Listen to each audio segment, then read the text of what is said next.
Hey, welcome back. This is the Scaling Secrets podcast. Alan McBorough is here from ogxconsulting.com. Now, Alvin is a highly skilled management and technology consultant with over 25 years of experience. Alvin has a proven track record of driving business transformations and delivering impactful results for clients. And Alvin specializes in designing and implementing innovative solutions to increase efficiency, reduce costs, and improve customer satisfaction. So we're going to find all about what Alvin is all about, data analytics, operational excellence, and so much more. So Alvin, glad to be speaking with you. Thank you, Robert. Really excited for this opportunity to share some ideas with you as well. Likewise, and it goes both ways, right? You're excited to deliver, and I'm excited to receive and to learn. So we gave a little bit of an introduction about you, but in your own words, what are you all about? What's the elevator pitch? What has you super excited lately? So one of the things that we're really excited about is the impact of AI on not only businesses, but just all around in our lives today, as we can see. From the business perspective, we believe that AI is definitely going to be one of the most transformative technologies that we've ever seen in our lifetime, that will have profound impact not only on just the productivity, but also the ability to be able to increase performance and also deliver some amazing results in the marketplace today. So we're beginning to build some significant good practices around it, looking at a few products that we want to bring to market as well to complement and support others that are in the mainstream today. So that is one thing that get us really excited as we look towards the future. Wonderful. And you're so right. AI is amazing. I use it every day, and there are so many tasks that used to take me an hour or two that now take me 10 minutes. I was speaking with a doctor the other day who was saying that there was some like research tasks that would have taken him the whole week, day and night. And he did it in about an hour. You hear about how AI can sometimes like detect in x-rays things that the rest of us wouldn't see. And so as far as how AI applies to you and your space, what are the possibilities? What can AI do? What will AI be able to do as far as solving the problems that you solve? So, great question, Robert. One of the things that we are focused on internally from a performance and productivity perspective is that we're now beginning to leverage AI to support our internal research that we have to do for most of the client projects that we're working on. So, things that used to take us hours to complete, sometimes days to be able to compile those research, we're now able to pull that in to supplement the other pieces that we have because we have an extensive portfolio of research that we've done. So, complementing that with the ability for us to be able to tap into a large language model has given us a significant ability to be able to deliver at a faster pace. From the client side, where we're beginning to see some of those impacts, will be in one area that we refer to as asset management. So, from an asset management perspective, if you can imagine clients that happen to have very large inventory of assets that they're responsible for managing and delivering their operation and their performance. One of the things that we're seeing in that space is how we can leverage AI to do some predictive analytics to be able to determine when an asset is most likely to fail, when that asset should be replaced, how much is that going to cost, and what is the right timing of doing that. So, working with a particular client in the public sector, one of the things that we saw by deploying that, we will be able to save this particular client pretty close to about 30% of their investment that they've made into this particular, into their long-term investments around assets. So those are some of the things that we're beginning to see right now. And this is, as you rightly said, it is now proliferating in multiple industries, not only in the public sector or just clients that happen to have a lot of assets, but just from a performance standpoint, from automation and task delivery, we're seeing significant outputs as we move forward from here.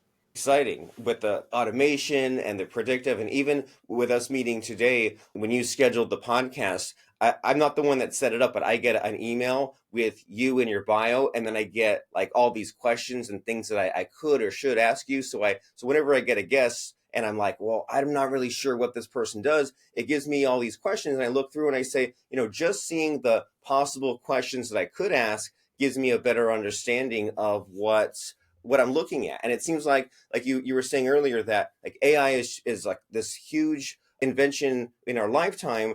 And it seems like like the computer was a huge invention, right? And like a computer in the home, but then it required so much work and so much skill just to do a little bit of it, right? You had to learn like this one program and that's all you could do. And what's really cool is that so much is accessible now, right? So much can be put into plain language and plain English, and you can like kind of talk to your data and things like that. So we can all use it, and there's not as much of that barrier of entry as far as the skills. So it's amazing to think about. And so what led you here? Because right now, we're in this exciting, about to start AI time, but as far as you building your company and going through the stumbles and the mistakes, the frustration, the stress, what was any of that like? Like, why did you start your company, and what was the journey like along the way?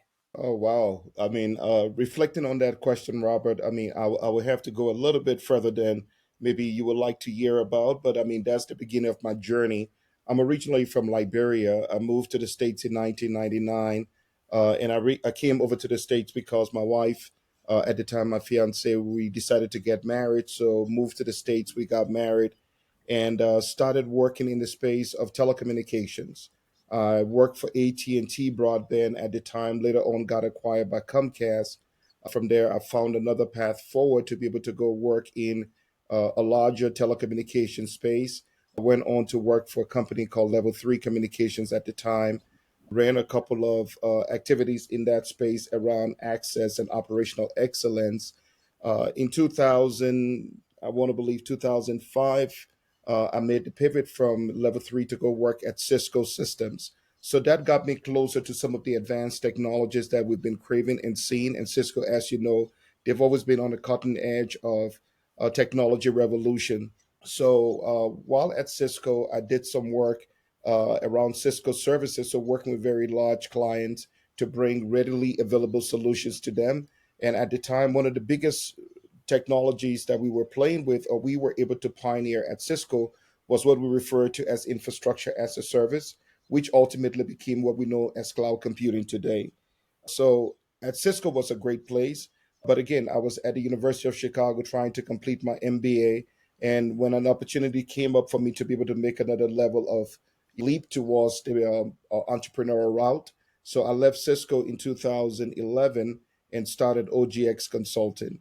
Primarily, one of the things that really motivated us to be able to get on this journey, it was twofold. Number one, we believe that there was still significant impact we could have on the work that we're doing for clients by combining what we refer to as the principles and philosophy of management while combining that with revolutionary technologies that were emerging at the time.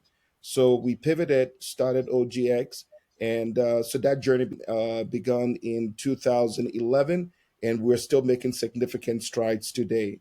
So at the heart of all of my work has always been a desire to learn, a desire to be able to see how technology can impact our lives and improve the well being of people and communities, and also deliver maximum value to business. So that has been the crux of my career. And that is what basically led me to work in the space of management and technology consulting today.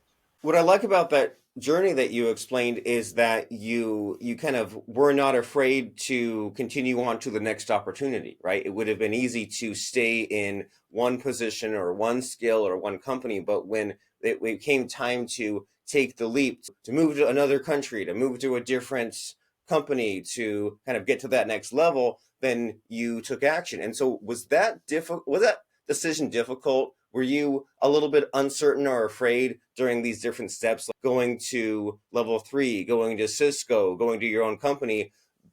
What caused you to make that decision? And like, was there any like hesitation between saying like, I don't know if I should take that risk? Like, what was that like for you when you were said like, well, I could stay in the safe zone or I could go and do something risky? What were your thoughts?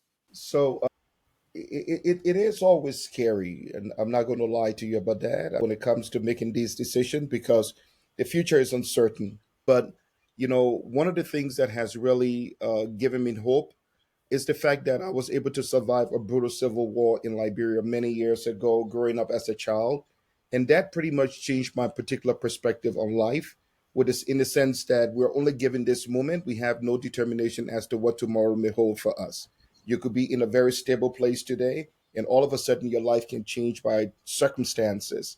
So there are two things you can possibly do. Number one, you can either embrace what it is and say, look, I'm going to settle. Or number two, you can see it as an opportunity for you to rise above and use that to be able to propel yourself to the next level. So oftentimes looking at opportunity through the lens of whatever may come my way, it is an opportunity to be able to move forward. And part of that also goes back to faith. Number one, my faith tells me that I can do all things. So I strongly have that conviction that I can certainly, commit things to God, pray about it, and be able to go forward and know that there will be mistakes. There are chances that we will fail, but at least I know that I will be able to recover. So along this entire journey, being able to even leave your home country and come to a place that is completely foreign requires a lot of courage for in the first place for you to do that. Working in a safe environment, as you rightly say, where you got the consistency of a paycheck that will come in and decide that you want to flip the script, that you're going to be the one providing as opposed to the one receiving a paycheck. It's a significantly scary endeavor for one to be able to embark upon. So all along all of these different points of transition in my life, I have oftentimes saw it as an opportunity to be able to propel and move yourself forward, because when you go back into the annals of history, all of the great folks that started businesses and enterprises, be it political, be it economic, social movements, they were all people that had conviction. And I think sometimes leading with that conviction and with the minimum available data, if there is any data that you want to be able to leverage to back it up and say this is going to be successful, that would be great. But most of the time, I think for me personally, there were two things. Number one, my past experience, having survived the Civil War, give me a different perspective. And the second one is just having faith in the ability that I have prepared myself, and I know that I can do it. So those are the two major things that have propelled me to where I'm at today. That is very helpful. Your perspective and your faith and your conviction, and seeing these turning points as opportunities that you could either ignore or pursue. And it is scary, but it's probably not the end of the world if this doesn't work out. But it will work out because you'll figure out a way, and you don't necessarily have all the data right now in front of you, but it's up to you to pursue what you should be going after. And so, as far as you building OGX Consulting, what was the scaling process? Were there any headaches? Were there any problems in getting the team built and getting the business growing and getting the income and the clients and all that? Like, what were the difficulties and growing pains when you were building OGX Consulting? Robert, where do we start with that? Anywhere, All right? right, because The biggest question. it's still ongoing, right? So let's start with even starting with our first contract. So landing your first contract, going from a company where is a brand that is globally recognized like Cisco, and launching your own endeavor, not having a full understanding as to whether people will be able to buy into that. When I worked at Cisco, one of the key things that we used to say was that you never had to sell at Cisco because Cisco sold itself, because Cisco delivered great value. The brand promise was very strong. And just the commitment to excellence, the goodwill that Cisco garnered was pretty significant.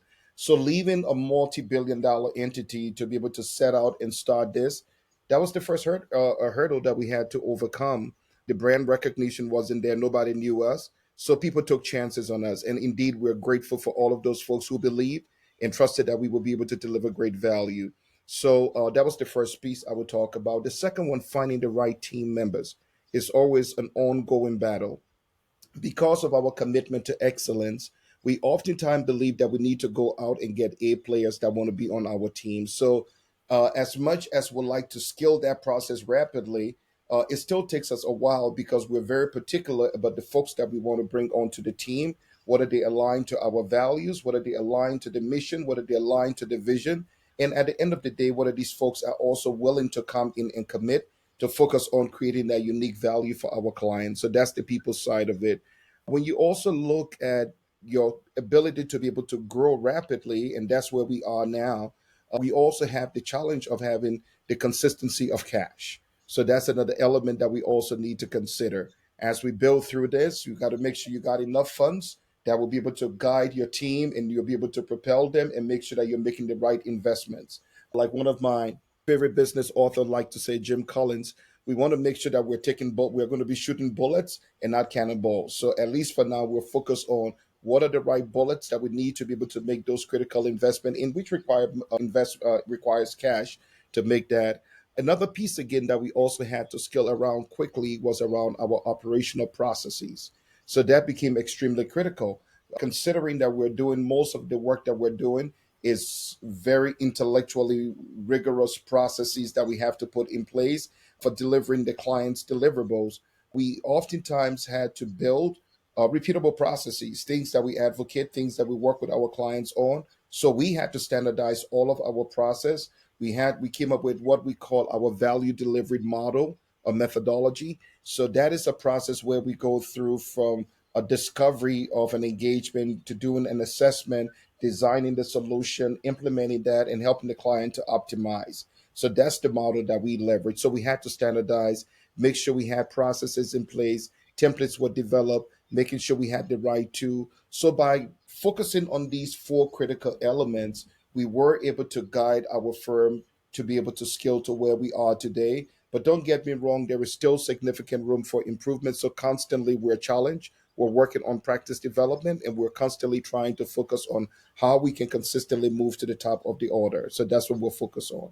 And I love this mindset, and it's a lot of fun to jump into your head and to just kind of know what your process is and say, well, here are the different buckets, right? You say that you want to hire good people and get your operations figured out and your standard operating procedures and pushing towards the next level. And that these are all things that we should aspire to. And there's definitely no harm, even if we might have read Good to Great or heard some of these things, it helps to reinforce it and to reiterate and to hear from you and hear how you've applied and implemented these sorts of things. And it's also easy to get off track, right? To lose sight of the mission and finding good people and to sometimes lose your focus. So what do you do in order to keep this inner game strong? What do you do to keep the excitement, enthusiasm, energy? Do you have any secrets as far as your time management or your schedule or your kind of like mental toolbox? What do you do to make sure that yourself are an A game player? So great question, my friend. But there are a couple of things. I think the first one always start with you as a person. So from my angle, the first thing that I focus on is trying to make sure that health wise, I'm always consistently thinking about that. Even though it took me a while to be able to figure out that my health pretty much will determine how long I'm going to be around. So having a good understanding of putting together a good regimen, like I have a daily regimen that I religiously follow or consistently follow. One of them is getting up early, trying to get to the gym and working out. So just trying to make sure you have that basics covered. The other one again is trying to make sure that you're eating right. Also trying to focus on your mental piece. As you can see behind me, there are a lot of books here. So I'm constantly devouring a book, and the goal is that within a year, I try to read at least 60 books plus. So I try to shoot for that on a regular basis. So constantly, if I'm not really in the office working on something, I always have a book that I'm reading and trying to learn a little bit more about how we can continue to build and sharpen your mind.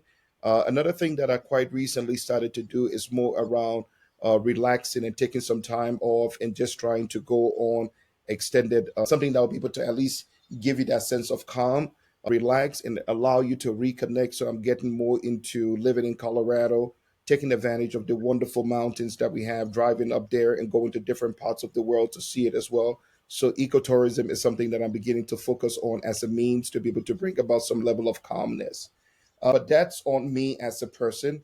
That's the inner game. And when I just brought in that a little bit more, is being connected to the right set of people, right? Obviously, family is extremely important.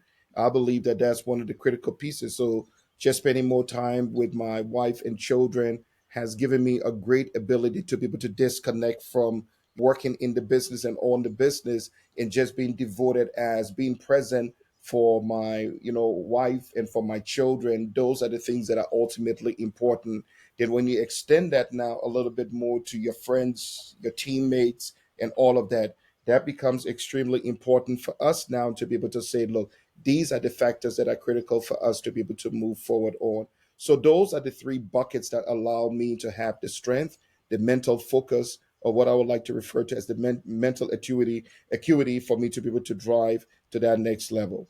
Wonderful. And these are all things that are they seem like common sense on the surface, but so many of us either don't apply them or don't apply all of them or could apply them better or just could use that self-awareness aspect of things and say, well, maybe I'm not exercising as regularly as I wanted to, or maybe I could be eating a little better, or I could be more appreciative of my family and my spouse and my team. And so it's a never ending cycle, right? Just like how it's important to always be learning and always be reading. You read the, or you're going to read the 60 books this year, and you read the 60 books last year, and it's not like you're 60 books, I'm all done. The learning's complete. It's a continuous process, and Yeah. it requires this constant work. But it seems that it's an easier process if you kind of already have the momentum and you already know what you want and you have the positivity in place and you have all these people that you're surrounded with who are on the same team as you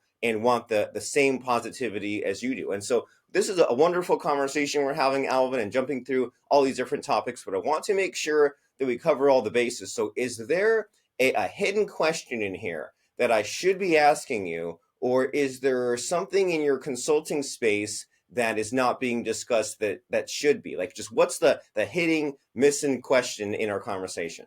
Well, I don't think there is anything that is hidden. I just think that one of the things that we're really excited about is just the massive impact that we're currently tracking. And I think we'll see that. So, to the extent that, especially we talked about AI, coming up in I want to believe this is supposed to be in April. I don't really have the exact date here before me. We're working with the state of Colorado. We're putting together a symposium, and that is supposed to be on AI tomorrow, the impact of AI on the future of the workforce of Colorado. So I'm excited about it that there are some states that have seen this as, things that, oh, AI is significantly going to impact us is bad.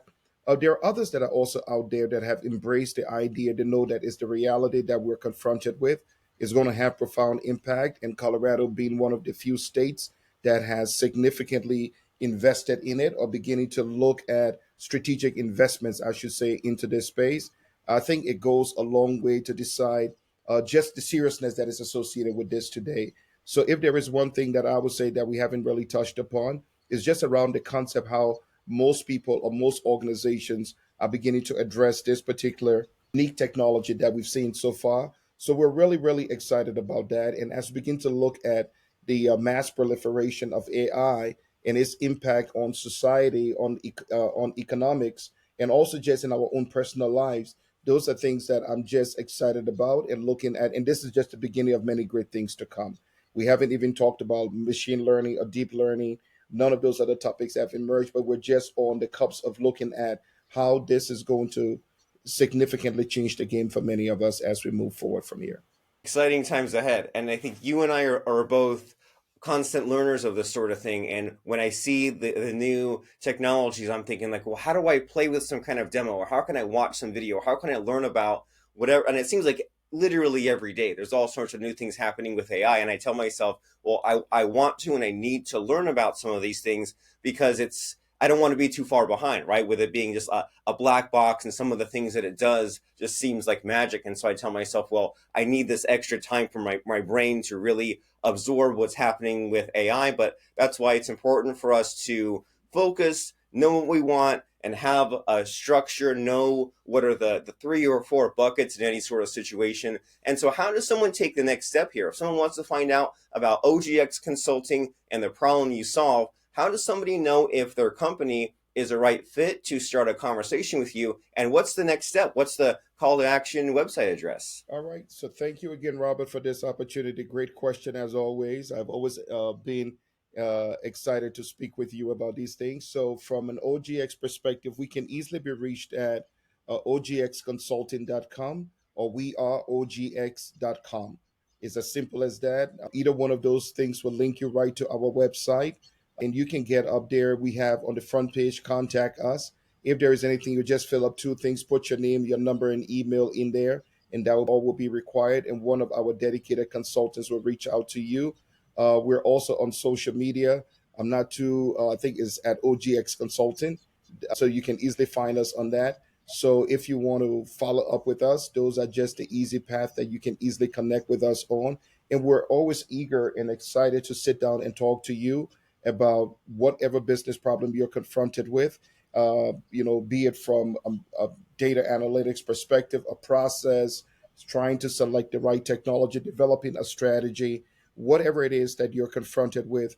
We are ready and available to be able to provide excellent support, listen to what your problems are, and how best we can easily guide you to, I will use your words, to skill your business up to get to that next level. So we're excited for this opportunity. Very nice. And we hope that people are excited to go and check out your business and get that conversation started. And as we wind down our conversation here, Alvin, you say that you've read all these books, you're always learning, you're always thinking. Does a quote or lesson come to mind to help us out and to wrap up our conversation? Is there anything that is there like a big idea or a big problem that you've been working on that maybe a quote or a lesson can really encapsulate? Just what comes to mind? I think the first one that comes to mind, and again, I'm going to be very biased. I'm a big fan of Jim Collins. I'm sure you heard me talk about that. So this past week, I had the chance of attending one of his. It's called a management lab up in Boulder, Colorado. And the phrase that comes to mind right now: "Good is the enemy of great." So if we want to be great, we got to forget about being good, and we got to try to build the right things that are required for us to be able to build great and enduring companies. And those are things that will come with us making sure that we got a very solid strategy. We're providing level 5 leadership. And at the same time, we're also going to focus on developing the people that we currently have, the team that we currently be working with, and developing the core operational processes that will be able to support us to get us to that next level. So, from a high level perspective, I mean, that's the phrase that comes to mind right now, that if you're in your business or wherever you are, just remember the fact that good is the enemy of great. And greatness is what we pursue, is what we seek. We will have to leave good in order for us to start on the pathway of being great and building enduring companies as we move forward. Very powerful, very helpful. And as we are leaving good to go to the great, and we are pursuing problems so that way we can solve them, and all those other things that feel unnatural or feel counterintuitive but get us there, then the next stop on your internet browser or your phone should be OGX Consulting. That way you can speak with Alan and his team and talk about all these aspects, the level 5 leadership, and just about getting to the next level and scaling and solving the problems that you have. That way you can change your company and not have so many headaches and change the world and reach more clients and do what your company does. And ogxconsulting.com will help you get there. So Alvin, it's been quite a thrill ride. It's been a pleasure speaking with you. I learned a lot and I had a lot of fun. I hope you did too. Absolutely, Robert. Thank you so much again for the time. Thanks for taking the opportunity to speak with us. Looking forward to staying connected, my friend. Wishing you all the best. All right.